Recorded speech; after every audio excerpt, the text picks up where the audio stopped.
Hello and welcome to Miniatures Rundown, continuing our Age of Sigmar 4.0 coverage with another faction-focused review, this time, Soulblight Gravelords. Bleh. Nosferatu.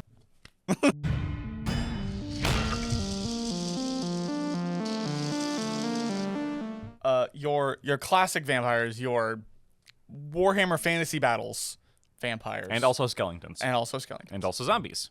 And kind of a werewolf who's maybe kind of also a vampire. It's not clear. He has the vampire keyword. Yeah, and he's also clearly a werewolf. Like, it's not a werewolf, he's just a wolf. Yeah, he's just a wolf. just a gosh darn wolf. Okay. Well, they have quite a few battle trait abilities. Yeah. Yeah, they do. They have. I'm looking at 5. Yeah, they only have 5. It's fine. What's that about complaining about Archeon again? Hey. Don't worry. None of these are good. So, the very first one is something that they had, all vampires had before, which is called the Hunger. It is at the end of any turn, once per turn. So you pick every vampire that he's used a fight ability this turn, and you heal them D3. Man, if they killed at least one unit, they healed 2d3 instead of 1d3. It's not good. That's not bad. It's not bad. The next one is a deployment phase ability. We talked about this with some of the other ones. It is you get to pick a friendly death rattle or dead walkers, so zombies or skeletons. They start off the board in the grave, and you can't have more off the board than you have on the board. So it's very similar to the Stormcast one. So put things in But only with chaff units that suck. only with chaff units that suck. Okay. Yeah. This is to represent like summoning guys into the battle. Does anyone consider just not fighting vampires around gravestones? Yeah, just you in would general. think. And Aha! I dug up all the bodies beforehand. the way that you bring them in is the Rising Dead, which is in your movement phase. Pick a unit that is in the grave. You get to set that unit up wholly within 6 inches of any terrain feature on the board and more than 9 inches from all enemy units. So previously there were grave sites that you would get to pick like 4, and they were like points on the battlefield that you can summon from because those were the graves. Now it's any terrain, which is nice. And now it's the plot of the worst Return of the Living Dead movie, Rave to the Grave. Cody, put that poster right here. Don't watch it. It's a bad movie. Don't watch it. And then we have their classic ability, Deathly Invocation. Once per turn, any hero phase, pick a Soulblight Gravelords hero to use the ability and pick 3 friendly Death Rattle or Dead Walker units within 12 inches of that hero. For each target, they either heal 3 or they return slain models to a maximum of 3 health. And you have to be wholly within 12. Wholly within 12. So basically, it's you either get to reanimate 3 smaller guys, like a cavalry, or heal something big. Yeah. The fact that it's only Death Rattle or Dead Walker is a little rough because like your big guys don't have that, but And lastly, we have a command ability, which is the Endless Legions. Once per turn per army, in any movement phase, pick a friendly non-unique Death Rattle or Dead Walkers unit that started the battle with 2 or more models that has been destroyed. Set up a replacement unit with half the number of models wholly within 12 inches of a friendly Soulblight Gravelords hero, or wholly within 6 inches of a terrain feature. It must be set up more than 9 inches from all enemy units. If it is your movement phase, you can choose to set them more than 3 inches from all enemy units, but they can't charge if they do. Okay. So basically, they get to, in your movement phase, they could like pop up on a objective or like where your opponent wants to be or something like that. Your opponent moves near you and you're like, haha, zombies. Zombie shield. Pocket zombie. Now, you said none of these are good. What are you talking about? No, all of these are bad. The only one I don't actually like any of them. The only one okay, here's the thing. All of these abilities, except for the vampire one, can only be done on bad stuff. It's all crap. On your chaff that is designed to be annoying and come back. Yeah. And then all of your good stuff has the hungering. Yeah. So it heals itself anyway. Okay. So your good stuff, you, God forbid, have to put in combat to heal yourself, and your bad stuff just gets to heal itself. I don't see the problem here. It's fine. The thing that I didn't notice until I was reading this just now is the Deathly Invocation is any hero phase. Yes. So I can do it on my turn and your turn. Yes. That's better. A little. It's a little better. I hate fighting the undead. He does. Especially when I make all my ward saves. Oh yeah, it should be mentioned, the entire faction has at least a 6 upward save. All of them. Yep. I believe all undead. All death. Yes, it's a death thing. Yeah, where, it's a death thing. It's a 6 You have a upward. slight chance to just go, Woo. Then we move on to the battle formations. The first one being the Legion of Shaish. Isn't that all of them? Yes. A passive ability. You get to pick one additional target when using the Deathly Invocation ability to reanimate stuff. That one I feel like is very... Because they all have to be within 12 inches, you would need a fourth target that is damaged within 12 inches of a single hero. Possible, but yeah. Possible, you're but definitely leaning difficult. into horde mode there. Yeah. On the other hand, Bacchanal of Blood is Aristocracy of the Night. So add 1 to casting rolls for friendly vampire units, which is most of your good wizards, who are not in combat. So that does kind of have anti-synergy with the Hunger. Yes. And add 1 to wound rolls for combat attacks made by friendly vampire units that charge in the same turn. So it's like, are you in combat? Wound better. Are you not in combat? Cast better. I like that a lot. That's one of my favorites, I think. This one is my favorite one. Yeah, because it buffs, and like a lot of good stuff has the vampire keyword. Yes. Including like Blood Knights. Yeah. Because that doesn't say hero vampire. No, it doesn't. So I want to call out a specific quote that I saw. It was, this one is turn brain off, throw vampire at problem. Yeah. And, the solution will be solved or you'll run out of vampires. Yeah. And, it's a different solution. But that one is my favorite one. Next is probably my least favorite one. The Death Stench Drove, which is dragged down and torn apart, despite it being a very metal. That is a very, that is like, I'm thinking the good Return of the Living Dead movies there. The album name is Death Stench Drove by Soulblight Gravelords. Once per turn, at the end of any turn, you can pick up to 3 friendly Deadwalker units in combat to be the targets. For each target, you make a pile-in move, then you pick an enemy unit in combat with the target and roll a d3. On a 2, you inflict the amount of mortal damage equal to the roll. Hey, remember that absolute bullcrap from when zombies got their redo and Soulblight Gravelords was released and they got to just do pile-in mortals? This is what's left of that. Yeah, it is significantly reduced from what it was. They have to already be in combats. They can't, pile in 6 inches like they used to. They have a chance to deal mortals, and I'm going to give you a spoiler for all the stuff. Deadwalkers suck. I mean, they're the cheap chaff you have. They are the cheap chaff. There is one good Deadwalker unit. And then last on our list of Nordic metal album titles is Death March. Or sorry, the band is Death March. Their album is Tide of Bones and Blades. Death March, Tide of Bones and Blades.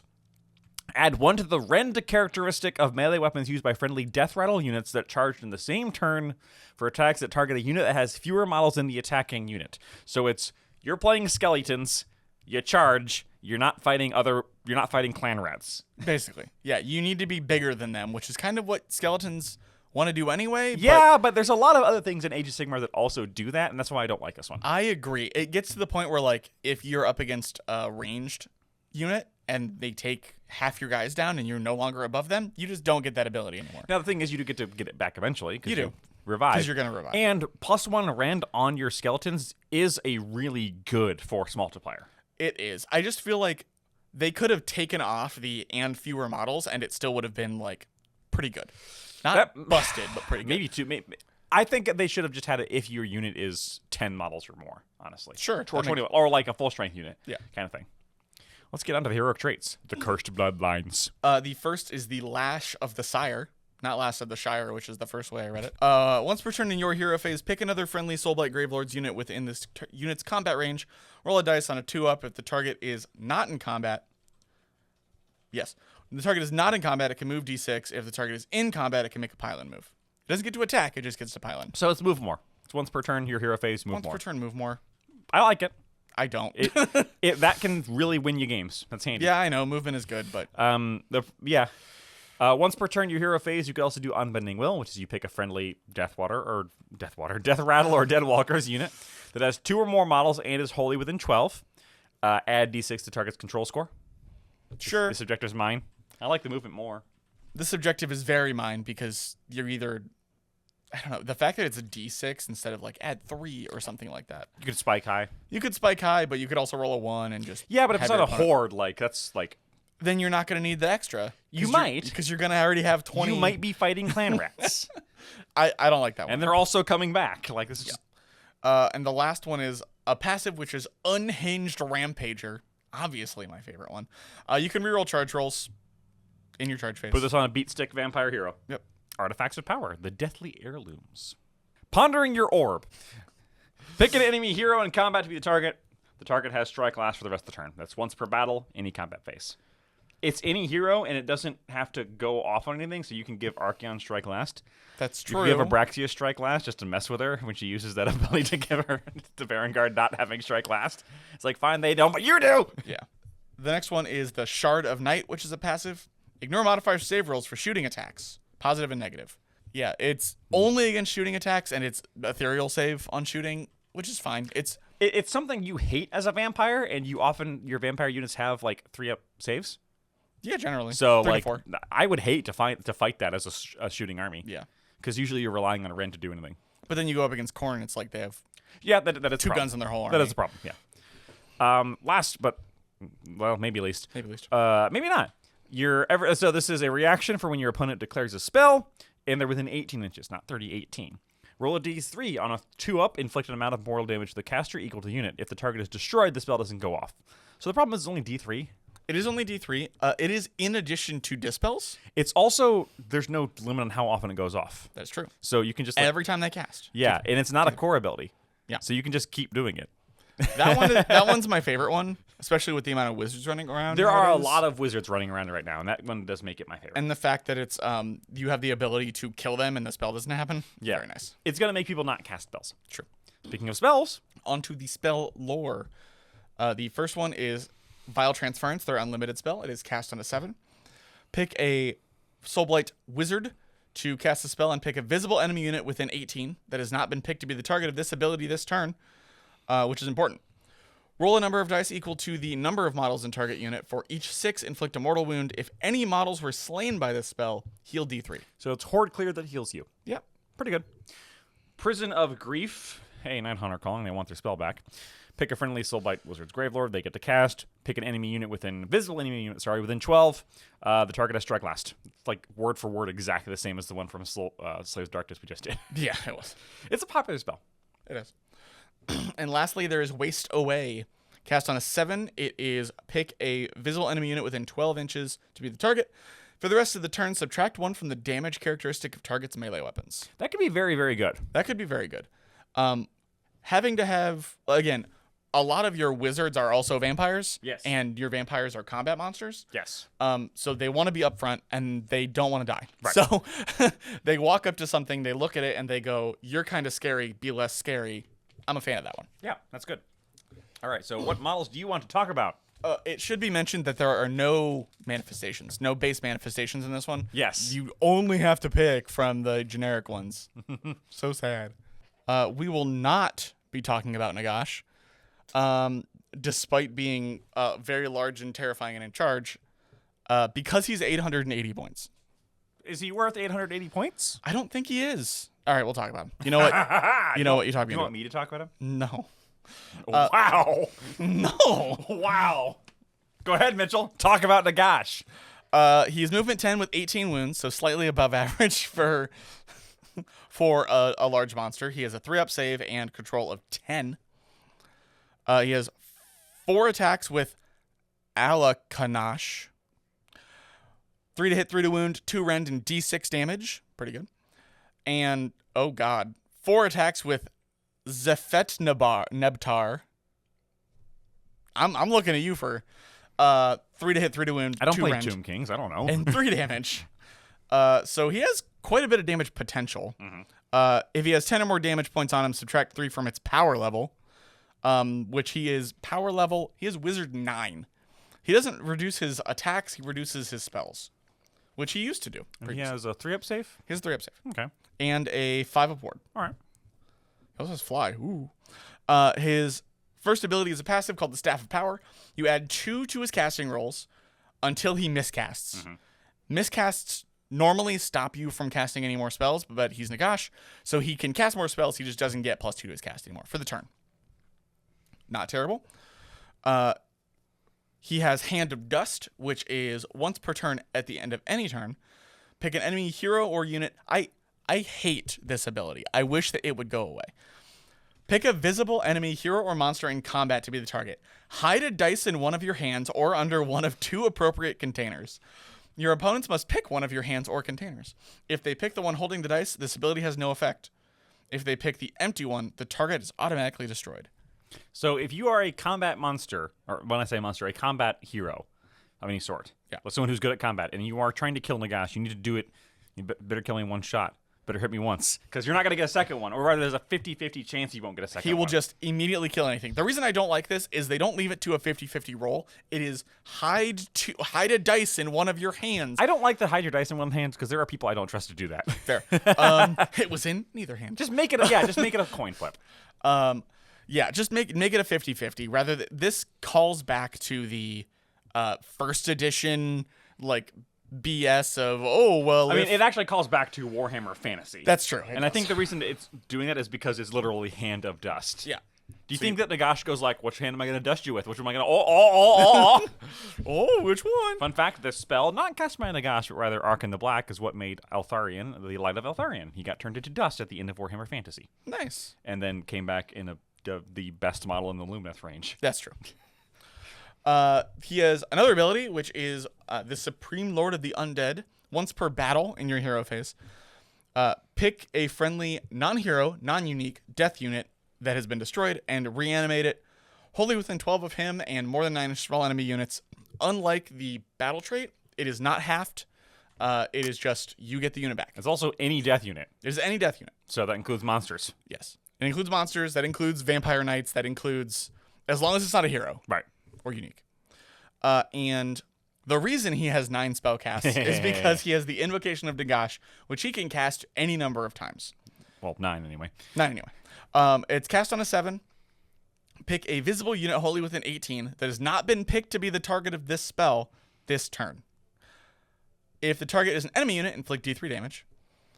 If the target is a friendly death unit, you can either return slain models up to a combined health of 3, or give it a ward 5 if it's, you don't want to reanimate. So basically, it's just give your entire army ward 5. It's give your entire army ward 5, or because it doesn't say that it has to be a Death Rattler or Deadwalker unit, you can reanimate like Vampire Knights with this. Blood Knights. Because they are 3 wounds. Yeah. So that I think is really good. You can only pick each thing once, but you can go like, that gets a thing back. You take D3 damage, blah, blah, blah. Again, there's a reason he has cast 9 despite only knowing 4 spells. Yeah, and he's 880 points, you said, right? He's 880 points. He's not easy to kill because he's got ward 5 and 3 up armor save. And 18 wounds. And basically a 50-50 shot to one-shot you in combat if you don't one-shot him, which you probably won't. Yeah. Although Abraxia says hi. Yeah. She might, or Yandrasta might. So does Archaon. Yeah, Archaon, or Yandrasta, or like some of the really, really tough ones might be able to get him, but it's still, with the tricks you have up your sleeve, it's tough. With that in mind, I think he's worth 880 points. He's not an auto take. No. But with clever use of Invocation of Nagash, you have to really make sure you don't lose units wholesale. Yeah. Although you can because you can just bring them back, but that's only once per game. That's once per game. Right. So as long as you don't lose units completely, he is going to make your army worth so many more points than it actually is. So I was playing around with some lists with him where it's like him, 2 max units of Graveguard, 2 units of Skeletons, and like 1 other hero because he's so many points. Because, once per game you get to reanimate a max unit of Graveguard. You get to bring back 3 plus the number for Invocation. Mm-hmm.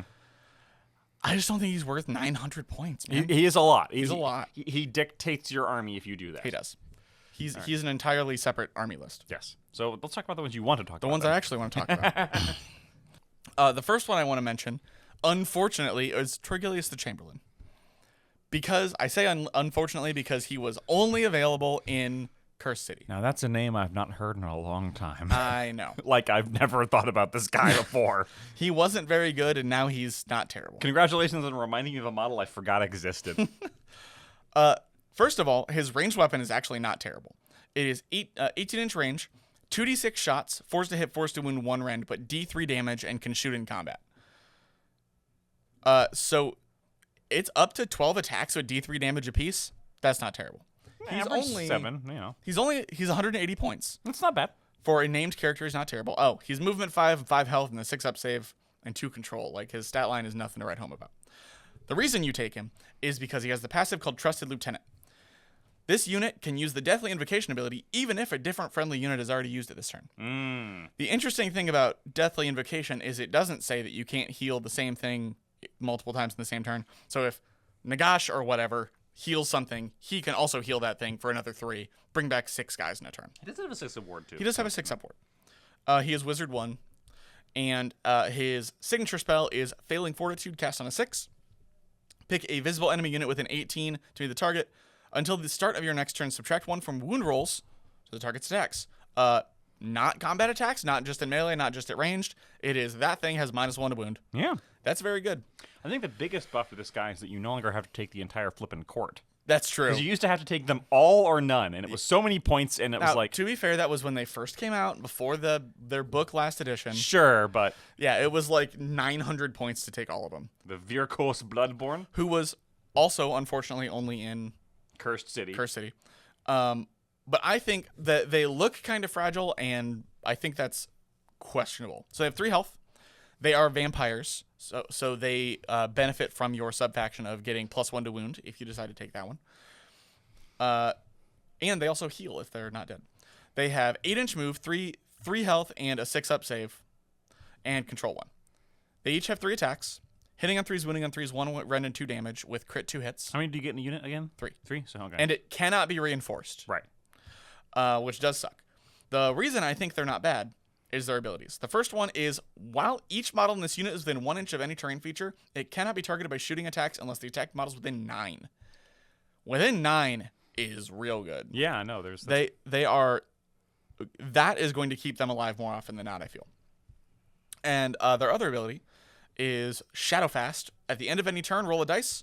On a 3-up, you can move as if it were... You can use a move ability as if it was your movement phase. I like that. That is really good. They are speed 8, and so they can move and then charge and then kill what they charged and then move again. Yeah. The cool part is it's a move ability, which includes a run. Yes. And a retreat? And a retreat. Yeah, because those are all move abilities. Yep. Yeah, I like that. That is pretty good.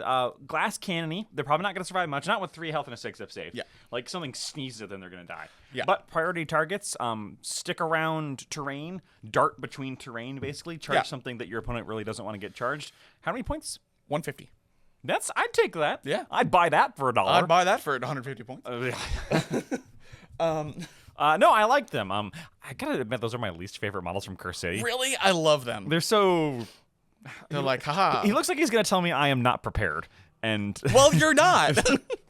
And they have a 6-up ward, but yeah, 6-up, 6-up. It's the Illidan Storm Rage masks I don't love. That's fair. I just think they are fast and killy, and I like them. I think I like their rules a lot. Yeah. This just in. Blood Knights are stupid. They have... Birds fly, grass grows, and brother, Blood Knights are stupid. More 11. Yeah. So they're movement 12, 3 health and a 3-up save, and a 6 ward because they're undead. They have 3 attacks with their Templar weapon. Doesn't say what kind of weapon, just Templar. 3s and 3s, 1 rend, 1 damage. Extra rend against infantry, and an extra damage on the charge. Yes. I will say they kind in my experience fighting them, they kind of hit like wet noodles if you catch them off guard. Yes. These guys have to charge to do anything really well. Yes. Although, well, okay, sorry, they have to charge to be anything except an anvil that doesn't move because they don't like to die. The other things is they also have nightmares, nightmare hooves and teeth, which are 3 attacks, 5s and 3s, no random 1 damage. Companion attack. They're horsey kicks. Horsey kicks.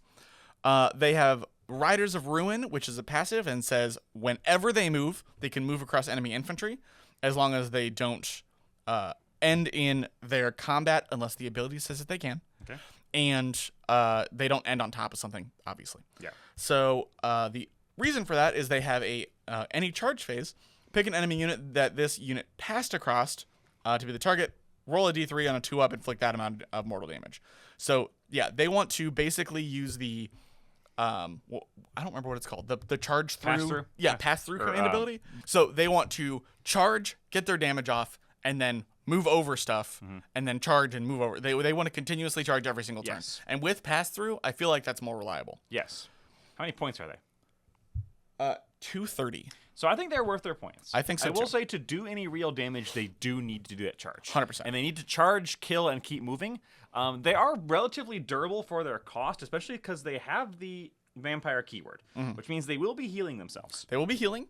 And again, if you take this was my spoiler from earlier. The vampire one's my favorite. Yeah. +1 to wound, 3s and 2s at Ren 2 and 2 damage on the charge. That is not bad. They also really like to kill infantry. Yes. This is something that is different from Blood Knight old lore, which I believe used to be their whole thing was trying to kill dragons. Yeah, they were monster hunters. So no, nowadays these are your infantry killers. Yes. They fall off a little bit against monsters, although not really, because it's only 1 Ren instead of 2. Yeah. What they really fall off is if they don't get to pick their fights. Yeah. If they get stuck in combat with a monster, they don't like that. They don't like that. So you kind of want something to be able to clear them off. Yes. Or your 12-inch move. Yeah, don't dictate your charges. Pick your fights. Yeah. The Terrorgeist I will call out. Just his melee attack is the Fanged Maw. He has 3 attacks, 4s and 2s, 2 rend, d6 damage. That's companion, unfortunately companion. But if he crits, it's flat mortals, 6 mortals. Yeah. It's not mortal crits. It's just 6. Honestly, the Terrorgeist is just one of my favorite models. It looks I so just cool. really love the zombie bat dragon. It's just so cool to me. Yeah. And he was really broken for a while, but only in Flesh Eater Corpse, whom otherwise I do not like. Yeah, fair enough. Black Knights are not terrible. They have +1 damage on the charge for being relatively cheap. Yeah. And crit mortals on the charge as well. Yeah. They're pretty good. Cheaper and cheerful. They're not cheap. But They're not cheap. They're decent for cavalry at 3 wounds. yes. The Necromancer is the one I want to talk. The next one I want to talk about in full. It is a movement 5, 5 health, 6 up, save, and 2 control, just like Torgelius the Chamberlain. His melee attack is skippable. Is a wizard melee Is attack. a wizard melee attack. He has the passive of pass damage off on a 4 up to Death Rattle or Deadwalkers. But the reason is that the reason to take him is he used to have a spell called Dance Macabre. Now it is just an ability. Once per turn in your combat phase, pick a Deadwalkers or Death Rattle unit wholly within 12. Roll a dice on a 3 up. They fight twice. Yeah. But they fight last with the second one, like everybody does who is completely normal and not broken. Yes.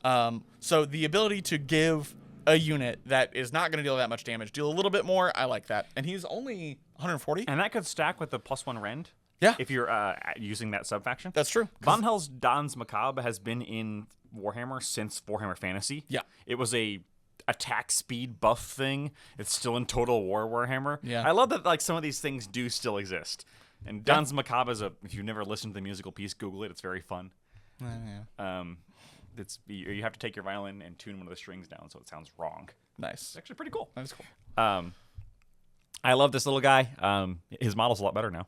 His model is a lot better now, and he's a wizard. So It used to be bad. zombies suck. Direwolves suck. Okay, so zombies. Yes. Zambies. Zambies. Have 4-inch move, 1 health, 6 up save, crude weapon or infectious bite. They don't get to pick. Yeah. Only get one. 1 attack each, 5s and 4s, 0 rend, 1 damage. These guys are worse than clan rats. They have mindless ferocity, which is each time a model in this unit is slain by a combat attack, and that model was in combat with the attacking unit, you roll a dice. On a 6 up, you get a mortal damage. They get a mortal damage after the fight has been resolved. So there's like, a chance for the zombie to punch. 150 for a 20 man. I mean, yeah, it's bodies, right? It's bodies. But the bodies that won't survive and won't deal any damage. Death Rattle Skeletons, on the other hand, have 2 attacks, 4s and 4s, no rend, 1 damage, and a 5-up save. Mm-hmm. They also get to return D3 slain models in addition to everything else. Yeah. So they get to return D3 models at the end of every turn. Yes. And then in the hero phase, you get to reanimate 3 more. Right. With your base ability. Right. And then in the other hero phase, you get to I like these guys more than zombies, just basically all day, every day. How many points? 100 for 10. Yeah, so you're 200 for 20. Yeah. That's pretty normal. Yeah. I mean, they cost more than clan rats, but they are better than clan rats because they don't wound on 5s. True. I'm better. They're basically they fill the same role. I like these guys better as cheap chaff. Mm-hmm. Also because you don't necessarily need a big unit of 20. Yeah, I agree. Like even 10, as long as they don't go up against something that's going to annihilate them, like Varangard or Which some things will, but if they Yeah. take a turn to annihilate these guys and not something else, they've still done a job. Yeah. And for 100 points, it's pretty cheap. Yeah. The last thing I do want to talk about is Sakaar. You may know her as the Fang of New Lamia. I don't know if you've heard about New Lamia. It's very like similar to Old Lamia. It's like old Lamia, but better. So in the old world, Lamia was where a girl stole the secrets of undeath from Nagash, but screwed it up and became a vampire instead of getting real on eternal life. Nice. And then he was like, well, sucks to be Sog, don't steal my stuff. And that's why you have vampires, which is why in the old world, vampires and Nagash didn't necessarily get along. Yeah. In fact, a lot of vampires wanted to kill the heck out of Nagash to get, like, revenge. But now it's all under things. And I guess New Lamia is what Neferata, who was that girl, I believe. Neferata was the woman really? who stole. Yeah, I believe she was the first vampire. I can't remember exactly if it was her or just one of her sisters. But she's the one who stole it, I think. And Neferata was from Lamia. And I guess she has a city that she's just called New Lamia because what the heck? Why? Vampires are not creative. I mean, we can't complain. Those of you from New York, New Hampshire, New Jersey, everything else, right? Like, that's just how humans work, I guess. So she got a significant glow up, I think, because from last edition, I do not remember her being this cool. She came out in the same phase as Abraxia, and I think that was just a phase of we're not allowed to make good named characters or something because they all were like hot garbage unless you were the Sylvaneth guy who we'll talk about later. Yeah, eventually. So she has a 6-inch move, 6 health, a 3-up save, and a control 2. She is a wizard 2, which is good for a foot hero. She's also infantry, which means look out, sir. Yep. So she gets to look out, sir, and a ward 6 because that's all they do. She is 260 points, which is a lot for a foot hero, but she's pretty good. Her Warglaive is 5 attacks, 3 to hit, 3 to wound, 1 rend, 2 damage, crit 2 hits. And her Orbaroth's God Husk Fangs has 3 attacks, 4s to hit, 3s to wound, 2 rend, D3 damage, and is companion. So decent melee. Complete. Global Snick. So the first ability, I'm going to skip over this left-hand one because it calls out the right-hand one in this ability. Okay. Passive. If an unmodified hit roll is a 1 through 4, the attack fails and the attack sequence ends. Skaven Deathmaster has the same thing. We talked about that was the one thing that made him worth taking. Yeah. So if you... hitting on a 2, I don't care. Yeah. And it is any unmodified hit roll, melee or ranged. Whew. So she's only got 6 wounds and a 3-up save, but you have to get there. Yeah, you have to get. Oh, and but the other ability is the Time Swallower's Maw. Once per battle, any combat phase, pick each enemy unit in combat with this unit to be the targets. You can't use Serpentine Agility ability anymore, so you get hit on 1 through 4. But you roll 2d6 for each target, and if they roll exceeds their move characteristic, inflict an amount of damage equal to the difference. So you have the ability to deal a lot of damage. Yes. Dwarves beware. Dwarves beware. This also exists as Crack's Call for Skaven. This kind of exact same thing. So doing this, sacrifices your... Basically like... I mean, it's basically like throwing your snake at them. Yeah. Are you telling me that this is a Skaven in disguise? Pocket snake! Despite it being like 12 feet long. And lastly, her signature spell is Death's Construction. It is cast on a 7. You pick a visible enemy unit within 12 to be the target. Make a casting roll. Until the start of your next turn, this unit and any friendly Soulblight Gravelords that are wholly within 6 inches of this unit cannot be picked as the target of abilities used by the target other than fight abilities. So she puts a bubble around that says, you don't touch me. And that's not... Oh, there's not like a range, like it's outside of 9 inches or outside of 12 inches. You go like, okay, so those Jezzails, granted I have to be within 12 inches of Jezzails, right, can't target me. Yeah. It's because it says fight abilities, not combat abilities, not shooting. I think she's really had neat. to pick only one enemy unit that works on it, but hey, it works on Archeon. It works on Archeon. Unless you fight me, you ain't doing stuff to me. Okay, granted, Archeon is going to come fight you, but... He will fight me. Yeah, you can put that on anything, and it just can't be the target of abilities. Can't be the target of spells, can't be the target of shooting, can't be the target of... It's got use, yeah. Yeah. I think she's really cool. Reading this, I might actually have to pick her model up. She's actually, I mean, if you don't want the snake, I have the model for you, but I took the snake out to use for... Oh, yeah, to use for Necromunda. I remember now. But I don't need the vampire part. She pre-threw the snake. Okay, but you need to, like, green stuff a little snake. Just like a little...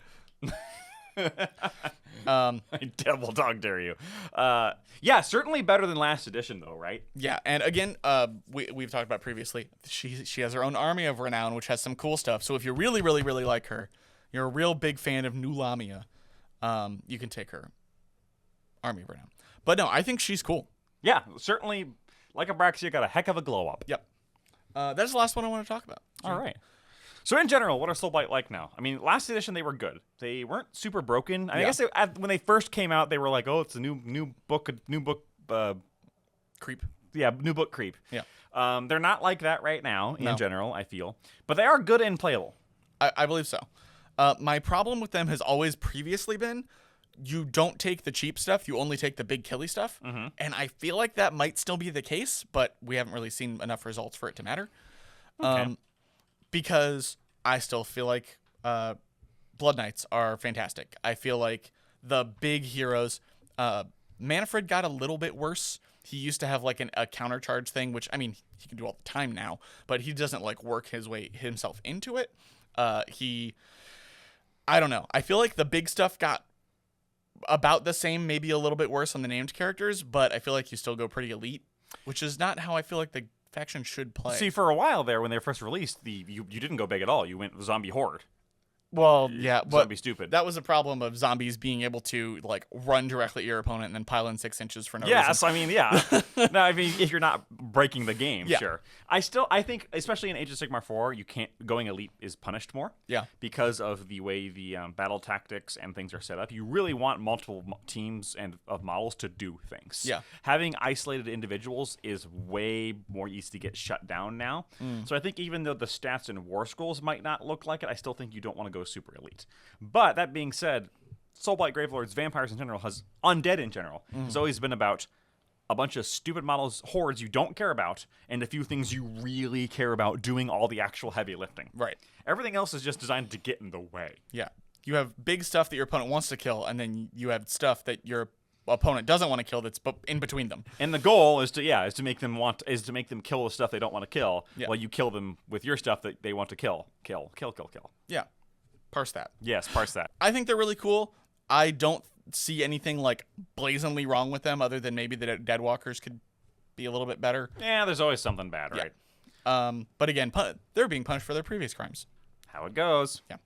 Speaking of how it goes, another way it goes is if you think we missed anything, or rather, if you have a favorite War Scroll, please let us know below. Similar to previously, this is not us saying these are the best War Scrolls. These are just the ones we wanted to talk about today because we found them fun or good or bad or something else. So tell us your favorite below if you think there is a power combo that you want us to let us know about. And let us know what you want us to do next, because we might record it, but we might not. Yeah. We might go back to order for a bit. We didn't cover an order today. We didn't. Because there's so many of them. Maybe lizards next. We'll get to all of them, I promise. Yes, we will. Even Sons of Behemoth. That'll be a 5-minute video. I was going to say, you could do that one by yourself. Until then, though,